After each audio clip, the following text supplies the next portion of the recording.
Welcome to the Intel Hub News Brief, uncovering the cold, hard truth that the corporate media just can't handle. A service of the IntelHub.com. Now, here's Popeye from Federal Jack. Welcome, ladies and gentlemen, to another edition of the Intel Hub News Brief. Tonight, I am joined by Christina Consolo, a.k.a. the Radchick. Listeners that listen to my radio show have heard her before. She's been on as a guest multiple times. And on Orion, at the bottom of the hour, we play her 3-minute radiation fallout forecast every hour, every day, 7 days a week. So tonight, I'm going to have her on the podcast, and we're going to discuss what's been going on with the nuke plants in Southern California and Illinois releasing, both of them having what's called quote-unquote minor releases. And we're going to get into what's going on with the nuke plants in one of them in Nebraska, and there's another one that were flooded about 6 months ago with those massive floods we had. And you haven't heard much about that. So we're going to get into both of those. So Christina, welcome. And please feel free to take the reins and lead us where you want. Thanks, Popeye.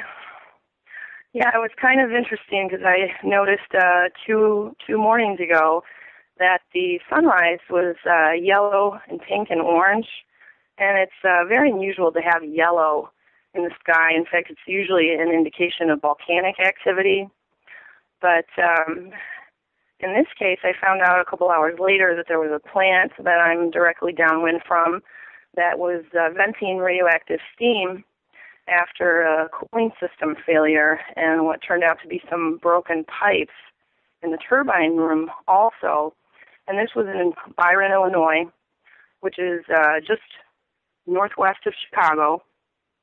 And the concerning thing was that no alerts went out to people in Chicago that day or the next day. In fact, right now, as far as I know, the plant is still venting because they're unable to cool the fuel properly. And I've been doing the forecast for Orion, and I'm starting to include the nuke plant accidents as well because there's just so many of them. In fact, while I uploaded the last forecast that I did yesterday, in the meantime, there was another plant that went down in San Diego called San Onofre, and it turns out that they had almost an identical problem, a cooling system failure and broken pipes. And the NRC is investigating, and the EPA is supposedly out there taking measurements. And all we hear from them really is that they're not harmful, but they don't give us any indication of the concentration or the isotopes. And this was, in both cases, water that came in direct contact with the reactor rods. So it's very concerning, and people that live downwind of those areas should really keep a lookout for any kind of steam or smoke releases, and if you see anything like that, maybe have plans to get to another location for a few days until they get things under control. And it wasn't just those two plants, though. In the last couple of weeks, we've had incidents at other plants around the country.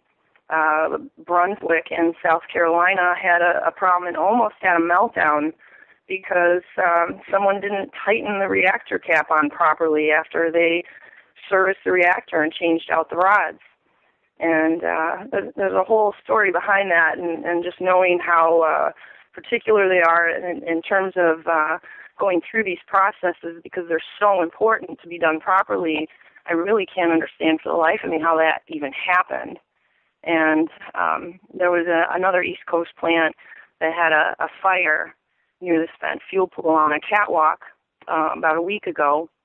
And they had it took longer than 15 minutes to actually control the fire. But, these plants are all getting old. A lot of them are 25, 30 years old. And they have 10,000 parts to them. And then the parts start to go bad and things break. And, when they do go down, in order to keep a meltdown from happening, they vent to the atmosphere.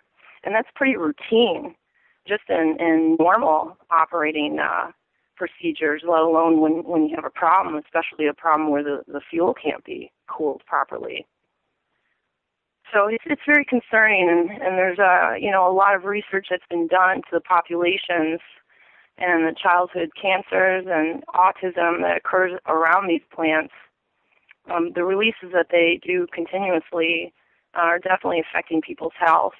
And when they have problems like this without having any kind of like firm data of exactly what's being measured in the air around those plants, we don't know how at risk people are. So I think it's always good just knowing how damaging it is to people's health, that you take precautions and treat it seriously, because it's one of the most serious effects that you can have is getting exposed to radioactive particles.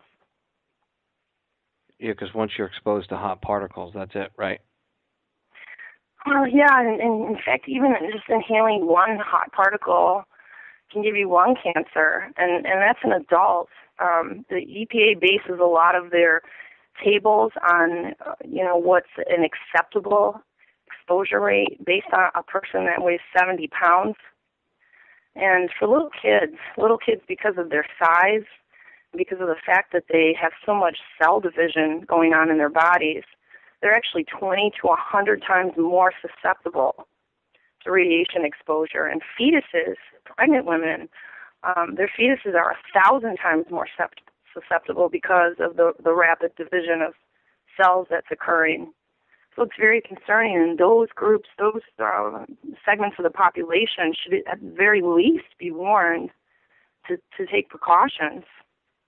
But it is disturbing, and we're going to start including these reactor accidents in the forecast as well, so people downwind will have a heads up that maybe they should just stay inside for a day or two and really pay attention to what's going on, at the plant and around the plant. What's going on in Nebraska with the flooded plants? Has there been any word about that? Well, there were two plants in Nebraska, Cooper Nuclear and Fort Calhoun, that both flooded back in May of last year. And Obama had put a media blackout on what's going on around those plants. They evacuated people in a 10-mile radius. But we haven't heard anything really since then on what the status is, and it seemed to be right after the news had talked about the spent fuel pools actually being in the ground at those facilities, and the river water that was like rushing through it, and then going back into the river system. It seemed like people were starting to really get alarmed, and then they kind of shut down all the news. So we haven't heard too much about that. And I know just from where I am in southeast Michigan, we've had some really high levels here recently, especially today. Today was the highest that I've had in the last 2 weeks, and it was about almost double hazmat levels inside of my house.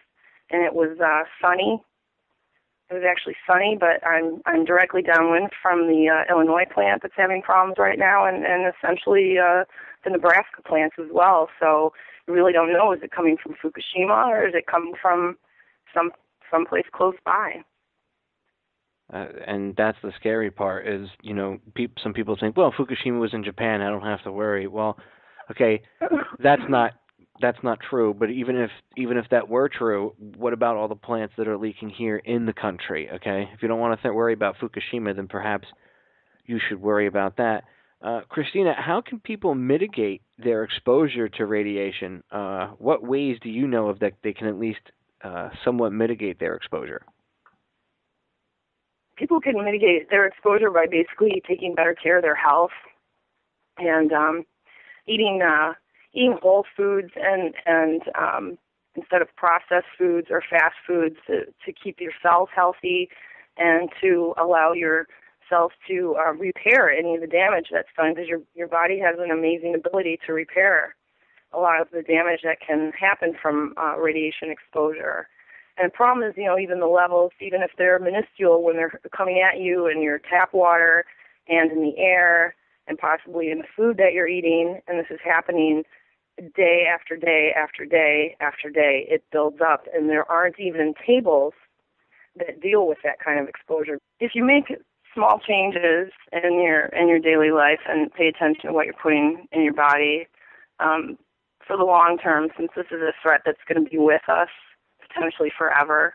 It's something we really need to get used to doing. All of our lives kind of changed when Fukushima happened, and a lot of people don't realize that, and it was something that I just started looking into because I have daughters, and I wanted to see how it might affect their fertility in the future, and just the more I learned about it, the more disturbed I became. But I also began to realize that there were really simple and easy things that people could do to mitigate the effects, and it basically means just living healthier and protecting your immune system and working anti-cancer foods into your diet, and making sure that you filter your water and that you limit animal products, because it does concentrate itself higher in animal products like milk and cheese and beef and so forth.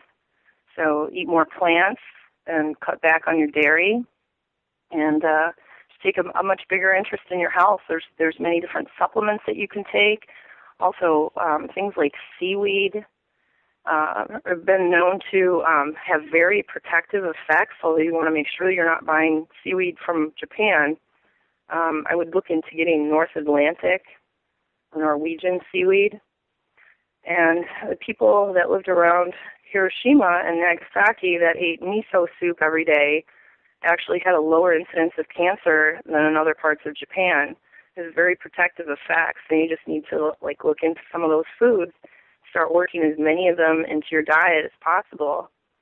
And once you get your family under control and you get everybody used to this new, healthier way of living, and then start sharing it with other people too, so that they know what's going on. Because without the media talking about it, the word just isn't getting out about this, and it could be months or years before people really find out how bad things are.